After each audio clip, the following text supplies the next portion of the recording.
The biggest wipeout in stock market history, 251 billion gone. More than the entire GDP of New Zealand, vanishing in just a few hours, as Facebook, now Meta stock, has plunged more than 25%. Top analysts are saying Facebook is dead, at least in the short term. But is this collapse due to betting too much on the pipe dream that is the metaverse? What does this mean for Facebook? And more importantly, what does this mean for the metaverse if one of the largest companies in the world is struggling with it? To help better understand whether the metaverse is the real deal, I decided to try and live a day in VR. From getting ready to going to work, does it actually make my life any better? Thanks, Zuckerberg. So Facebook just had its 18th birthday, and it's only natural that they're deciding to experiment a little bit. It's not surprising that there's also some growing pains. I mean, were you smart at 18?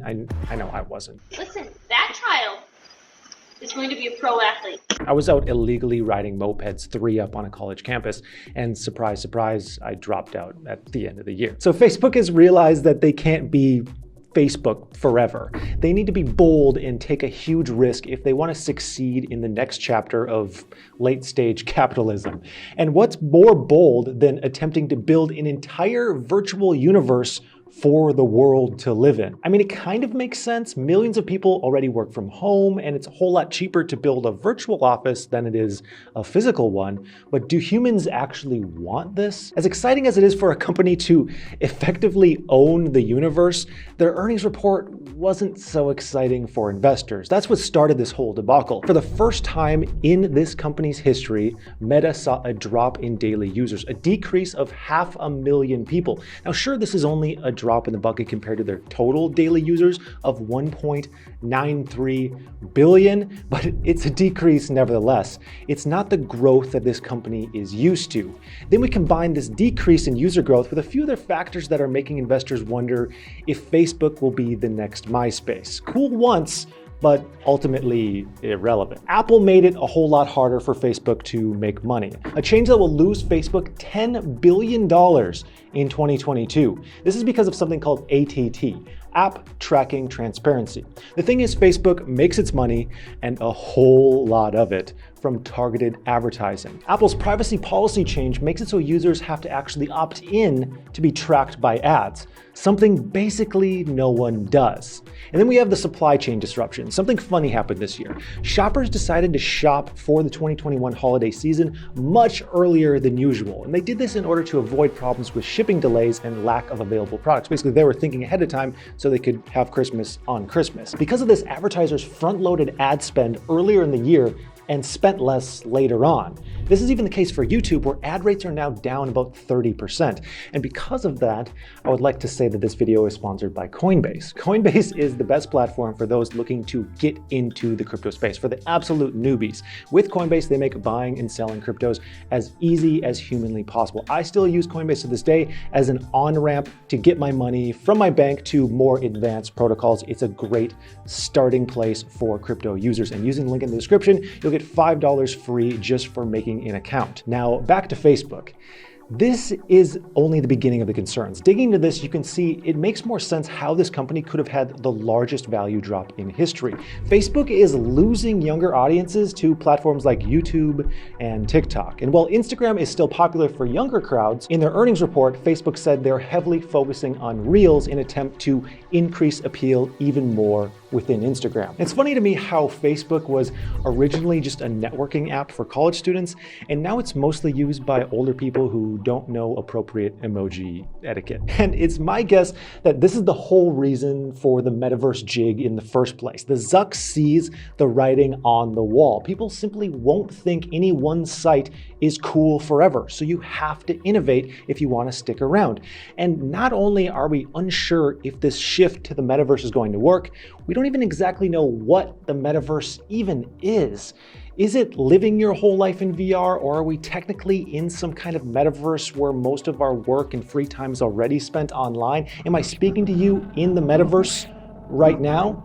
Facebook's Meta is basically aiming to be the setting of a sci-fi novel, mostly because a lot of the ideas, including the word metaverse, come directly from a novel. In Meta, you'll be able to explore virtual worlds, teleport anywhere you want, be whoever you want to be, and wear whatever you want to wear. We can go to the gym, we can go shopping, We can hang out with friends at the bar. Let's get rowdy up in here, huh? I'm Game of Thrones up in this bitch. Out you go. Now, of course, this isn't Facebook's first innovation or venture into a new space. In 2014, they purchased WhatsApp. In 2017, they shifted focus from desktop to much more mobile for Facebook. They even tried out Facebook dating in 2019. But this metaverse shift is something else entirely. Instead of going on the internet, you're going in the internet. You'll be able to take your virtual assets with you no matter what metaverse you're in, whether that be Facebook's Meta or some other application like Roblox. Now, there are problems, like how can you prove ownership of avatars and digital items within the metaverse? Zuckerberg himself even admitted that in order to make ownership of digital items real in the metaverse, blockchain tech, NFTs, and new forms of governance may be needed. But Meta has yet to successfully integrate Web3 technology onto their existing platform. And I think this gives us a feeling that maybe all of this is a bit rushed. How and when will Meta's integration with Web3 technology actually happen? It's not just infrastructure and software on the back end that Meta will need for their dream to become a reality. They need the hardware as well. They need people to be in their devices. Meta's first mainstream product is the Quest. In an attempt to get this headset in the hands of as many people as possible, Meta severely subsidizes the cost. This led to a single-year loss of $10 billion in their virtual reality division. And this brings up the question, do people even want these things on their head all day? I mean, they're cool, but are they ideal to use all day long? I don't see someone strapping a friggin' screen to their face all day and not wanting to ever leave. It seems no way. I think we're far from disappearing into the metaverse. This sounds just kind of buzzwordy. I currently am unable to see a compelling metaverse situation. However, Elon feels there may be another solution besides a clunky headset. A Neuralink, long-term, a sophisticated Neuralink, could put you fully in a virtual reality thing. I mean, I sort of agree with Elon here. Even if you're the most hardcore gamer or technologist in the world, I'd think you'd start feeling dizzy with a big screen TV strapped to your face 16 hours a day. I mean, I know I did, but I'm not sure a chip in your brain programming the things that you see is the safest technology either. But there is a kind of middle ground here. AR glasses or goggles. This is a device that both allows you to see the physical world and adds a virtual layer on top. To me, this feels much more like the future. In the Quest headset, you feel a little bit vulnerable and out of the loop when you're in for an extended period of time.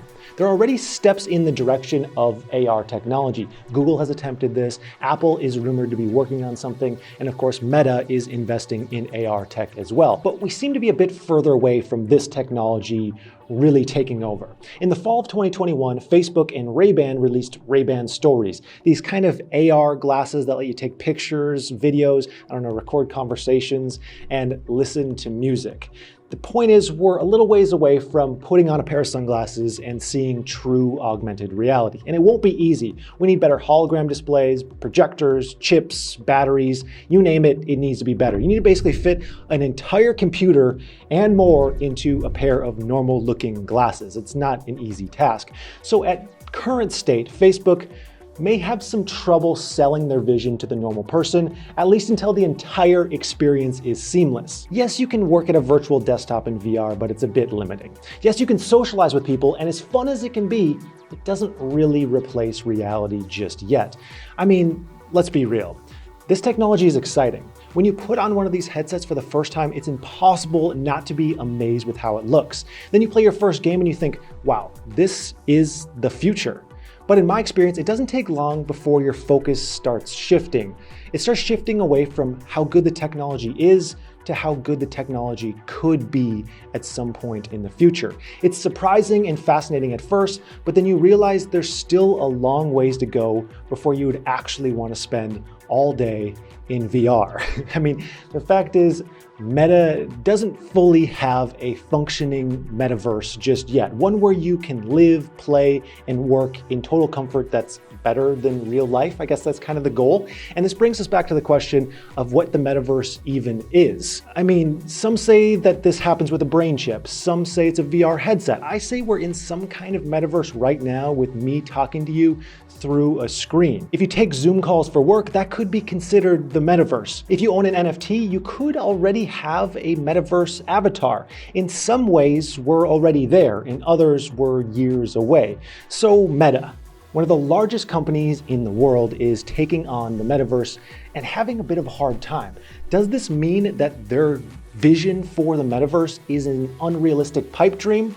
I think no. Meta's dump in stock might not really be all that related to their metaverse dream. Remember, they had a perfect storm of bad things happen all at once within one quarter. The cost to develop VR headsets is only one factor of like 5 bad things that happened.